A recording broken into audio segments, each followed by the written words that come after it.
balik lagi di Binusian on screen. Masih sama kita berdua. Kita berdua. Kita nggak usah sebut nama kita lagi. Iya. Nah, Siapa sih nggak tahu. Selanjutnya, Gitu. selanjutnya kita akan masuk nih ke segmen Alumni Lounge. Kita Betul. akan berbincang dengan salah satu alumni Binus University. Ada namanya Ulfa Silviana. Mirip sih sama nama Aing ya. Nama saya mirip ya. Viana. Ini kan Ulfa Silviana kan mirip. Jauh, Bo. Belakangnya aja mirip Tapi aja yang dong. salah satu yang paling gue sesali adalah ini maksudnya gue yang interview. Kenapa lo? Ya kamu susah sih schedule-nya, makanya Kenapa diselip-selipin dong. Oh, Terima iya. kasih ya kreatif milihnya saya.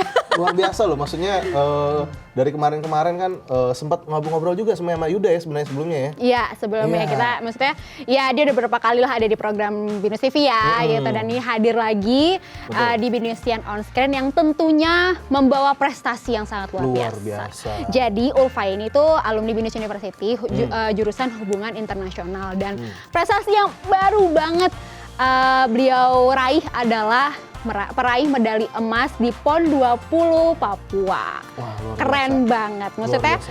iya seumuran kita nggak jauh, bukan nggak jauh, seumuran. Tapi benar-benar memiliki segala macam penghargaan. Prestasi. Karena prestasinya dia tuh bukan Betul. cuma dari PON doang. Jadi udah atlet udah lama. Tapi udah banyak banget meraih medali emas dan segala macam. Dia udah banyak gitu. Udah ngelewatin beberapa pertandingan. Terus dia baru aja pulang dari PON Papua dan membawa penghargaan yang luar biasa. Nah, itu dia Smart Viewers ya. Pasti teman-teman udah pada penasaran, Viana ini ada ngobrol-ngobrol apa aja Aduh sih? banyak Pengen banget, ngomongin apa aja banyak sih? banget, ini panjang banget obrolannya. Tapi daripada kita mulai yang ngomong, mendingan langsung aja saksikan di video berikut ini. Smart Viewers, kali ini kita akan berbincang dengan salah satu peraih medali emas cabang olahraga atletik, ada Ulfa Silviana. Kita pengen tahu dong ceritanya kira-kira seperti apa sih perjuangannya sampai akhirnya dia menang di PON 20 Papua. Ada Ulfa di sini. Halo Ulfa, apa kabar? Halo Viana, baik-baik, alhamdulillah. Kamu apa kabar? Baik juga alhamdulillah. Sebelumnya aku mau ngucapin selamat ya sama kamu karena kamu berhasil meraih medali emas pada PON 20 Papua kemarin. Alhamdulillah, thank you.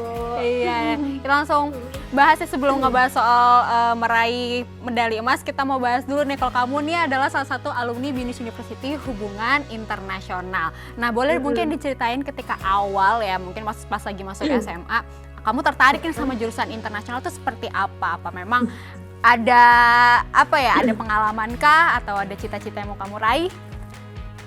Sebenarnya awalnya tuh kenapa aku masuk jurusan hubungan internasional. Jadi kan kalau misalkan aku mau berangkat sekolah, itu kan aku sering lihat plat nomor yang kedubes kan, CD itu. Terus aku tuh sering nanya sama sopir aku, tuh selalu bilang kayak, Pak kalau CD itu apa sih gitu kan? Itu tuh kedubes gitu kan. Kedubes tuh kerjanya apa? Itu tuh kedubes tuh kerjanya di luar negeri, terus nanti kamu ke luar negeri gratis dan lain-lain gitu-gitu kan. Terus habis itu, masa sih Pak gitu kan. Terus abis itu, iya kamu tertarik untuk masuk ke situ? Ih pengen banget bisa ke luar negeri gitu. Gratis kan kalau ke luar negeri gitu kan?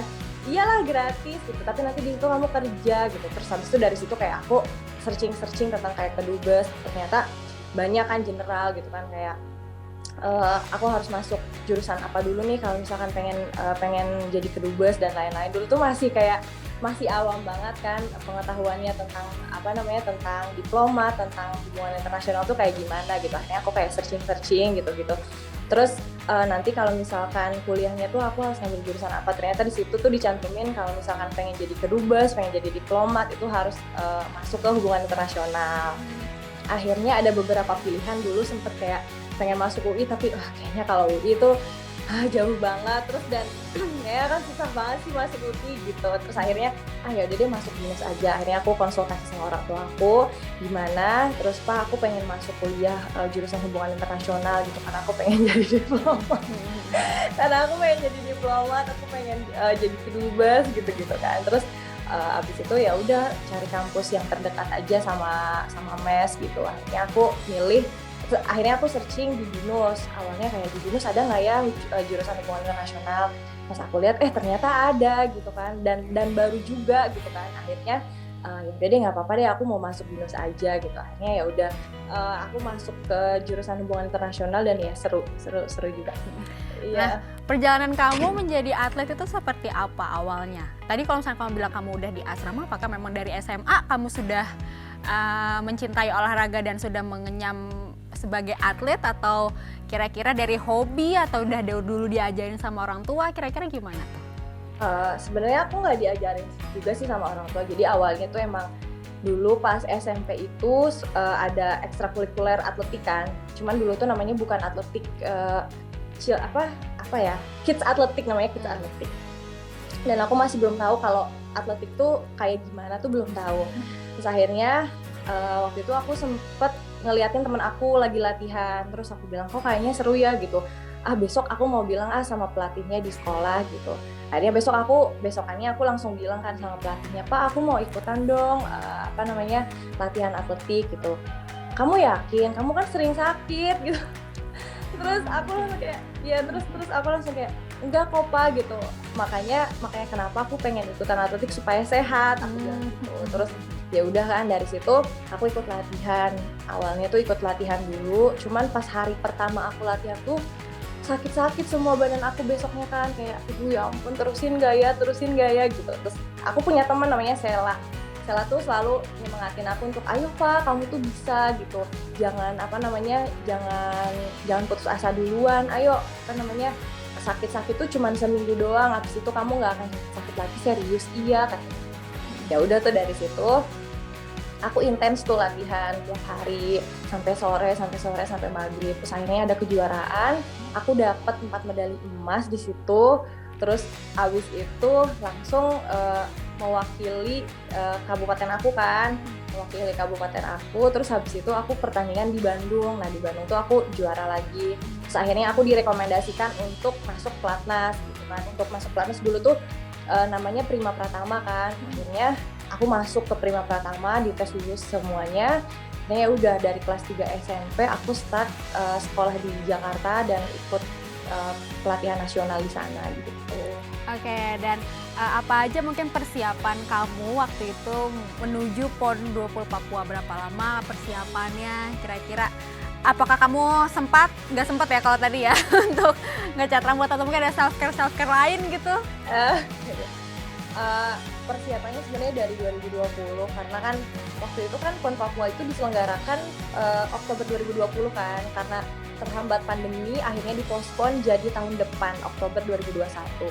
Sebenarnya di situ banyak juga tantangannya untuk untuk bisa tetap continue latihan, karena banyak juga gangguan yang aku kadang malas latihan gitu, apalagi di kondisi pandemi itu. Cuman ya tetap aku latihan di rumah, karena kan waktu itu sempat dibubarin dulu kan untuk sementara karena pandemi. Jadi kan untuk mengurangi penularan, akhirnya kita dipulangkan dulu untuk sementara. Akhirnya Februari 2021 aku baru latihan lagi di Jakarta bareng tim aku yang lainnya.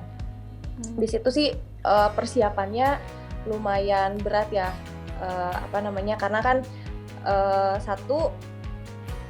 persiapan PON ini kan yang tadinya 2020 terus di pospon jadi 2021 tuh kayak padahal udah punya planning nih 2021 mau ngapain aja gitu. Akhirnya kan harus berubah planning lagi gitu kan. Ya cuman tiap hari aku nikmatin aja latihannya, prosesnya gimana gitu kan. Meskipun secapek apapun ya harus ingat lagi tujuannya apa, di PON nanti tuh harus dapet apa gitu kan. Terus gak sampai di situ, ya aku sempet 2 bulan menuju PON aku COVID. Aku COVID, terus aku juga mesti bed rest sekitar 20 hari, karena kan kalau latihan itu kan berkerumun ya, banyak juga teman-teman gitu dan lain-lain. Jadi untuk mengurangi itu semua, jadi aku mesti benar-benar bed rest di rumah gitu, nggak boleh ke lapangan gitu kan. Dan aku juga sebagai pelari sprinter 400 itu benar-benar kondisi aku tuh drop lagi dari awal lagi, dari nol lagi. Jadi aku benar-benar harus kerja keras lagi tuh, hamil 2 bulan tuh aku benar-benar kerja keras lagi untuk ngejar latihan gitu. Terus benar-benar di situ kayak aku ngerasa struggle banget, gak mudah banget untuk lewatin ini. Tapi dalam hati aku selalu selalu nyemangatin diri aku sendiri kalau Ulfa lo bisa untuk laluin ini semua gitu sampai lo selesai PON gitu. Dan alhamdulillah pas kemarin di PON tuh juara pertama plus memecahkan rekor PON juga gitu. Kayak aku wah serius gitu, kayak masih sempat gak percaya juga sih gitu. Cuman ternyata aku mikir lagi kayak ya ini berkat kerja keras sih gitu. Wow.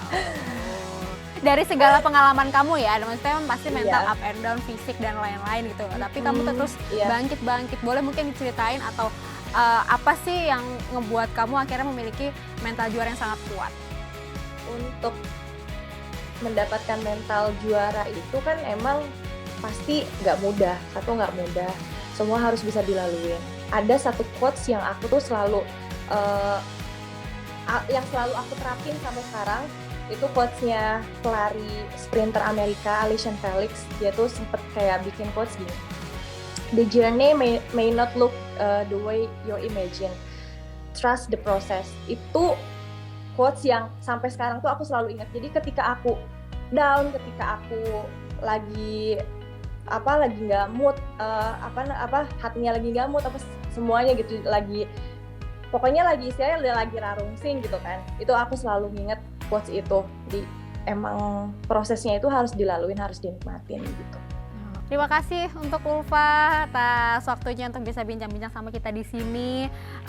Semoga sukses terus buat Ulfa, dan sekali lagi aku ucapin selamat buat Ulfa karena sudah menjadi juara 1 dan peraih medali emas di PON 20 Papua. Semoga kita masih tunggu ya capaian-capaian dan juga penghargaan-penghargaan yang nanti akan kamu kasih untuk kita untuk Indonesia juga. Thank you. Dan Sarvius, tetaplah bersama kami di Binusian On Screen. Nah, itu dia Smartviewers ya. Jadi, oh no, ya gue menyesal kenapa tidak gua? Gitu kan, kapan lagi bro?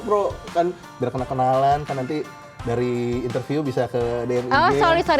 Harus dibatasi karena beliau sudah menikah.